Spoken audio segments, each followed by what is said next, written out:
Bonjour, bienvenue sur Bible 365. Nous sommes contents que vous soyez avec nous aujourd'hui, pour écouter la lecture du livre d'Ézéchiel chapitre 1 à 5. Si vous êtes nouveau, s'il vous plaît abonnez-vous à la chaîne, aimez et partagez-la pour encourager quelqu'un d'autre à écouter la Bible cette année. Bonne écoute. Ézéchiel, chapitre 1.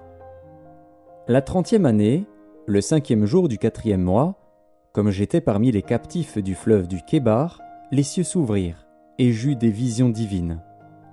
Le 5e jour du mois, c'était la 5e année de la captivité du roi Joachim. La parole de l'Éternel fut adressée à Ézéchiel, fils de Buzi, le sacrificateur, dans le pays des Chaldéens, près du fleuve du Kébar. Et c'est là que la main de l'Éternel fut sur lui. Je regardai, et voici, il vint du septentrion un vent impétueux, une grosse nuée et une gerbe de feu qui répandait de tous côtés une lumière éclatante, au centre de laquelle brillait comme de l'airain poli sortant du milieu du feu.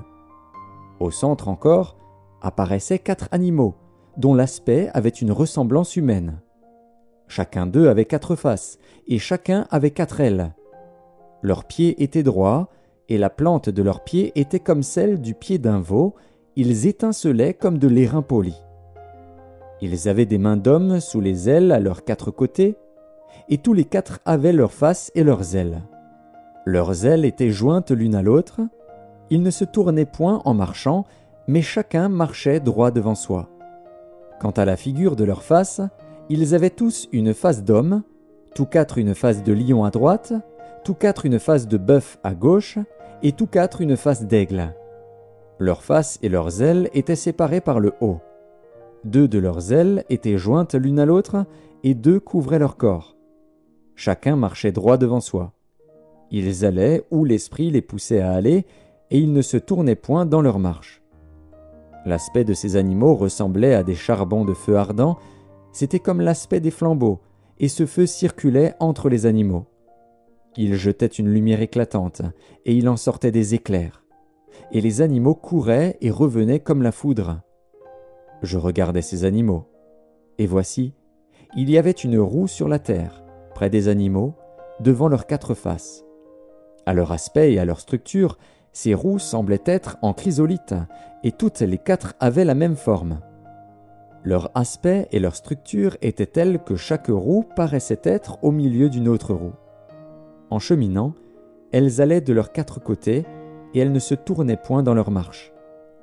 Elles avaient une circonférence et une hauteur effrayantes, et à leur circonférence, les 4 roues étaient remplies d'yeux tout autour. Quand les animaux marchaient, les roues cheminaient à côté d'eux.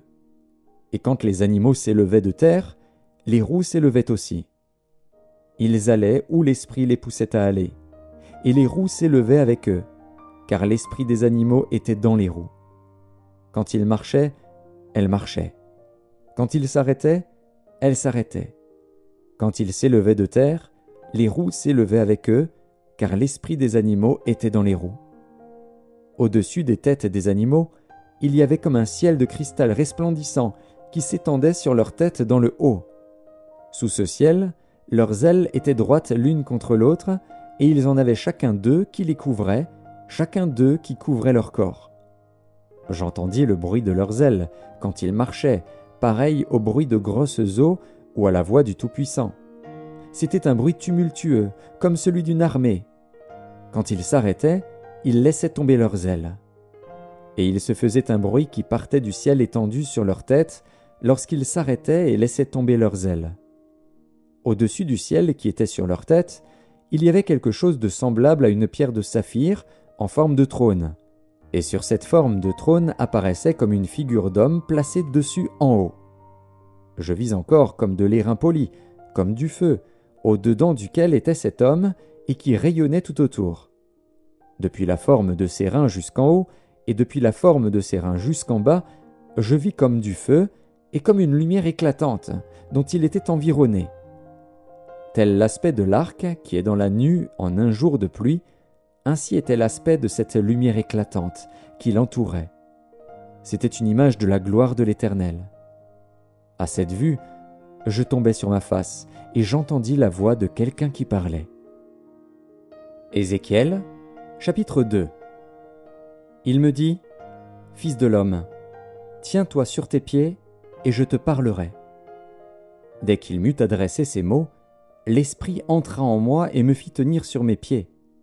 Et j'entendis celui qui me parlait. Il me dit, « Fils de l'homme, je t'envoie vers les enfants d'Israël, vers ces peuples rebelles qui se sont révoltés contre moi. Eux et leurs pères ont péché contre moi, jusqu'au jour même où nous sommes. Ce sont des enfants à la face impudente et au cœur endurci. Je t'envoie vers eux, et tu leur diras, « Ainsi parle le Seigneur, l'Éternel. » Qu'ils écoutent ou qu'ils n'écoutent pas, car c'est une famille de rebelles, ils sauront qu'un prophète est au milieu d'eux. Et toi, fils de l'homme, ne les crains pas et ne crains pas leurs discours, quoique tu aies auprès de toi des ronces et des épines et que tu habites avec des scorpions. Ne crains pas leurs discours et ne t'effraie pas de leur visage, quoiqu'ils soient une famille de rebelles. Tu leur diras mes paroles, qu'ils écoutent ou qu'ils n'écoutent pas, car ce sont des rebelles. Et toi, fils de l'homme, écoute ce que je vais te dire. Ne sois pas rebelle, comme cette famille de rebelles. Ouvre ta bouche et mange ce que je te donnerai. » Je regardai, et voici, une main était étendue vers moi, et elle tenait un livre en rouleau. Il le déploya devant moi, et il était écrit en dedans et en dehors, des lamentations, des plaintes et des gémissements y étaient écrits. Ézéchiel, chapitre 3. Il me dit, « Fils de l'homme, mange ce que tu trouves, mange ce rouleau, et va, parle à la maison d'Israël. » J'ouvris la bouche, et il me fit manger ce rouleau. Il me dit, « Fils de l'homme, nourris ton ventre et remplis tes entrailles de ce rouleau que je te donne. » Je le mangeai, et il fut dans ma bouche doux comme du miel. Il me dit, « Fils de l'homme, va vers la maison d'Israël, et dis-leur mes paroles. Car ce n'est point vers un peuple ayant un langage obscur, une langue inintelligible que tu es envoyé, c'est à la maison d'Israël. Ce n'est point vers de nombreux peuples ayant un langage obscur, une langue inintelligible dont tu ne comprends pas les discours. Si je t'envoyais vers eux, ils t'écouteraient. Mais la maison d'Israël ne voudra pas t'écouter, parce qu'elle ne veut pas m'écouter. Car toute la maison d'Israël a le front dur et le cœur endurci. Voici, j'endurcirai ta face pour que tu l'opposes à leur face. J'endurcirai ton front pour que tu l'opposes à leur front. Je rendrai ton front comme un diamant, plus dur que le roc. Ne les crains pas, quoiqu'ils soient une famille de rebelles. Il me dit, « Fils de l'homme, reçois dans ton cœur et écoute de tes oreilles toutes les paroles que je te dirai. Va vers les captifs, vers les enfants de ton peuple. Tu leur parleras, et, qu'ils écoutent ou qu'ils n'écoutent pas, tu leur diras, « Ainsi parle le Seigneur, l'Éternel. » Et l'Esprit m'enleva, et j'entendis derrière moi le bruit d'un grand tumulte. Béni soit la gloire de l'Éternel, du lieu de sa demeure. J'entendis le bruit des ailes des animaux, frappant l'une contre l'autre, le bruit des roues auprès d'eux, et le bruit d'un grand tumulte. L'Esprit m'enleva et m'emporta. J'allais, irrité et furieux, et la main de l'Éternel agissait sur moi avec puissance. J'arrivai à Tel Abib, vers les exilés qui demeuraient près du fleuve du Kébar et dans le lieu où ils se trouvaient. Là je restai 7 jours, stupéfait au milieu d'eux. Au bout de 7 jours, la parole de l'Éternel me fut adressée en ces mots. « Fils de l'homme, je t'établis comme sentinelle sur la maison d'Israël. Tu écouteras la parole qui sortira de ma bouche, et tu les avertiras de ma part. Quand je dirai aux méchants, tu mourras, si tu ne l'avertis pas, si tu ne parles pas pour détourner le méchant de sa mauvaise voie et pour lui sauver la vie, ce méchant mourra dans son iniquité, et je te redemanderai son sang. Mais si tu avertis le méchant, et qu'il ne se détourne pas de sa méchanceté et de sa mauvaise voie, il mourra dans son iniquité, et toi, tu sauveras ton âme. Si un juste se détourne de sa justice et fait ce qui est mal, je mettrai un piège devant lui, et il mourra. Parce que tu ne l'as pas averti, Il mourra dans son péché, on ne parlera plus de la justice qu'il a pratiquée, et je te redemanderai son sang.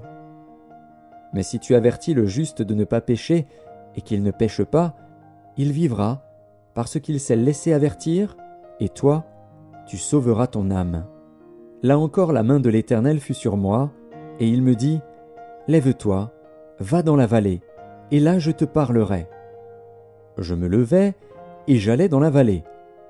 Et voici, la gloire de l'Éternel y apparut, telle que je l'avais vue près du fleuve du Kébar. Alors je tombai sur ma face. L'Esprit entra en moi, et me fit tenir sur mes pieds. Et l'Éternel me parla et me dit, « Va t'enfermer dans ta maison. Fils de l'homme, voici, on mettra sur toi des cordes, avec lesquelles on te liera, afin que tu n'ailles pas au milieu d'eux. J'attacherai ta langue à ton palais, pour que tu sois muet et que tu ne puisses pas les reprendre, car c'est une famille de rebelles. Mais quand je te parlerai, j'ouvrirai ta bouche, pour que tu leur dises, « Ainsi parle le Seigneur, l'Éternel. Que celui qui voudra écouter écoute, et que celui qui ne voudra pas n'écoute pas, car c'est une famille de rebelles. » Ézéchiel, chapitre 4. Et toi, fils de l'homme, prends une brique, place-la devant toi, et tu y traceras une ville, Jérusalem. Représente-la en état de siège, forme des retranchements, élève contre elle des terrasses, environne-la d'un camp, dresse contre elle des béliers tout autour. Prends une poêle de fer et mets-la comme un mur de fer entre toi et la ville. Dirige ta face contre elle, et elle sera assiégée, et tu l'assiégeras. Que ce soit là un signe pour la maison d'Israël. Puis couche-toi sur le côté gauche, mets-y l'iniquité de la maison d'Israël, et tu porteras leur iniquité autant de jours que tu seras couché sur ce côté. Je te compterai un nombre de jours égal à celui des années de leur iniquité, 390 jours. Tu porteras ainsi l'iniquité de la maison d'Israël. Quand tu auras achevé ces jours, couche-toi sur le côté droit, et tu porteras l'iniquité de la maison de Juda pendant 40 jours. Je t'impose un jour pour chaque année. Tu tourneras ta face et ton bras nu vers Jérusalem assiégée, et tu prophétiseras contre elle. Et voici, je mettrai des cordes sur toi, afin que tu ne puisses pas te tourner d'un côté sur l'autre, jusqu'à ce que tu aies accompli les jours de ton siège. Prends du froment, de l'orge, des fèves, des lentilles, du millet et de l'épeautre, mets-les dans un vase, et fais-en du pain autant de jours que tu seras couché sur le côté. Tu en mangeras pendant 390 jours. La nourriture que tu mangeras sera du poids de 20 cycles par jour. Tu en mangeras de temps à autre. L'eau que tu boiras aura la mesure d'un 6e de hin. Tu boiras de temps à autre. Tu mangeras des gâteaux d'orge que tu feras cuire en leur présence avec des excréments humains. Et l'Éternel dit, « C'est ainsi que les enfants d'Israël mangeront leur pain souillé parmi les nations vers lesquelles je les chasserai. » Je dis, « Ah, Seigneur Éternel, voici, mon âme n'a point été souillée. Depuis ma jeunesse jusqu'à présent, je n'ai pas mangé d'une bête morte ou déchirée, et aucune chair impure n'est entrée dans ma bouche. » Il me répondit, « Voici, je te donne des excréments de bœuf au lieu d'excréments humains, et tu feras ton pain dessus. » Il me dit encore, « Fils de l'homme, je vais briser le bâton du pain à Jérusalem. Ils mangeront du pain au poids et avec angoisse, et ils boiront de l'eau à la mesure et avec épouvante. Ils manqueront de pain et d'eau. Ils seront stupéfaits les uns et les autres, et frappés de langueur pour leur iniquité. » Ézéchiel, chapitre 5. Et toi, fils de l'homme, prends un instrument tranchant, un rasoir de barbier. Prends-le et passe-le sur ta tête et sur ta barbe. Prends ensuite une balance à peser et partage les cheveux. Brûle-en un tiers dans le feu, au milieu de la ville, lorsque les jours du siège seront accomplis. Prends-en un tiers et frappe-le avec le rasoir tout autour de la ville. Disperse-en un tiers au vent, et je tirerai l'épée derrière eux. Tu en prendras une petite quantité que tu serreras dans les bords de ton vêtement. Et de cela tu en prendras encore quelques-uns que tu jetteras au feu et que tu brûleras dans le feu. De là sortira un feu contre toute la maison d'Israël. Ainsi parle le Seigneur, l'Éternel. C'est là, cette Jérusalem que j'avais placée au milieu des nations et des pays d'alentour. Elle a violé mes lois et mes ordonnances, et s'est rendue plus coupable que les nations et les pays d'alentour, car elle a méprisé mes lois. Elle n'a pas suivi mes ordonnances. C'est pourquoi ainsi parle le Seigneur, l'Éternel, parce que vous avez été plus rebelles que les nations qui vous entourent, parce que vous n'avez pas suivi mes ordonnances et pratiqué mes lois, et que vous n'avez pas agi selon les lois des nations qui vous entourent.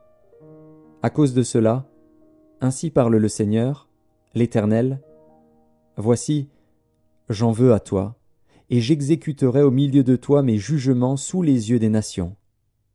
À cause de toutes tes abominations, je te ferai ce que je n'ai point encore fait, ce que je ne ferai jamais. C'est pourquoi des pères mangeront leurs enfants au milieu de toi, et des enfants mangeront leurs pères. J'exercerai mes jugements contre toi, et je disperserai à tous les vents tout ce qui restera de toi. C'est pourquoi je suis vivant, dit le Seigneur, l'Éternel, parce que tu as souillé mon sanctuaire par toutes tes idoles et toutes tes abominations. Moi aussi je retirerai mon œil, et mon œil sera sans pitié. Moi aussi je n'aurai point de miséricorde. 1/3 de tes habitants mourra de la peste et sera consumé par la famine au milieu de toi. 1/3 tombera par l'épée autour de toi. Et j'en disperserai 1/3 à tous les vents, et je tirerai l'épée derrière eux. J'assouvirai ainsi ma colère, je ferai reposer ma fureur sur eux, je me donnerai satisfaction. Et ils sauront que moi, l'Éternel, j'ai parlé dans ma colère, en répandant sur eux ma fureur. Je ferai de toi un désert, un sujet d'opprobre parmi les nations qui t'entourent, aux yeux de tous les passants. Tu seras un sujet d'opprobre et de honte, un exemple et un objet d'effroi pour les nations qui t'entourent, quand j'exécuterai contre toi mes jugements, avec colère, avec fureur, et par des châtiments rigoureux. C'est moi, l'Éternel, qui parle. Quand je lancerai sur eux les flèches pernicieuses de la famine, qui donnent la mort, et que j'enverrai pour vous détruire. Car j'ajouterai la famine à vos maux, je briserai pour vous le bâton du pain. J'enverrai contre vous la famine et les bêtes féroces, qui te priveront d'enfants. La peste et le sang passeront au milieu de toi. Je ferai venir l'épée sur toi. C'est moi, l'Éternel, qui parle.